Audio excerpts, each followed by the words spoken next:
Alright, ladies and gentlemen, Fab's in the house, and today I've got the Benchmade Mini Bugout here with me for a quick review. But hey, don't forget to like the video and to subscribe to the channel if you're enjoying this kind of content, because what's in the box here? Oops, yeah, these are not good and these are better. So I just swapped the scales. You can also check out my video on how I did that. It's pretty straightforward, but if you want to know more, just check out the maintenance video for the Mini Bugout.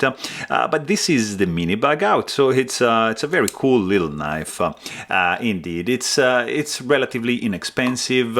I think it's gonna run you around $120 in that ballpark range.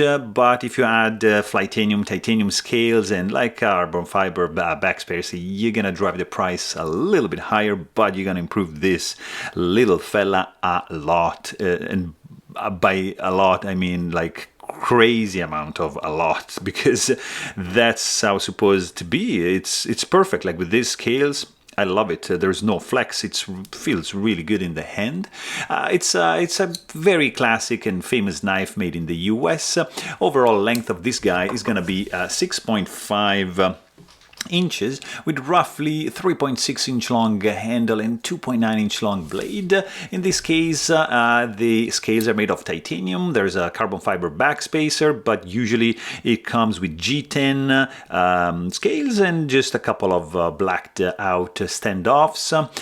It's an axis lock, which means that there's like a omega spring loaded right over here, which goes back and forth in this track, and it just snags onto a notch into the tang of the blade, and therefore locking the blade in place. You pull this guy back and the blade is freely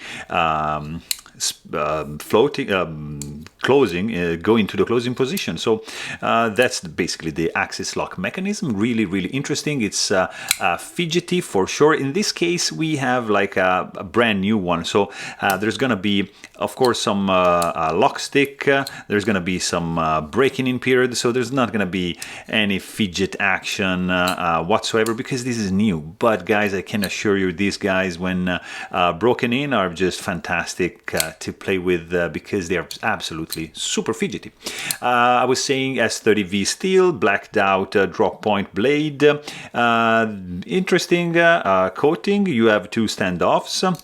Axis lock, blacked out, everything, deep carry pocket clip. This is with the titanium scale, of course, is going to increase a little bit in weight, because G10, of course, is lighter than that. But still, this is going to be 2.35 ounces, so pretty lightweight in my books. S30V is pretty much good to go. Steel, easy to maintain, easy to sharpen. You're not going to have any issues. The sound this guy makes, it's nice and clacky.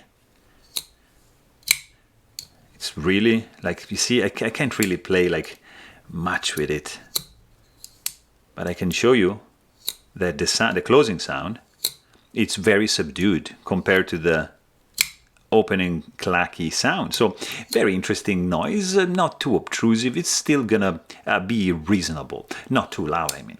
Also, fit and finish is okay with the G10 scales. I don't think it's like a robust knife like that.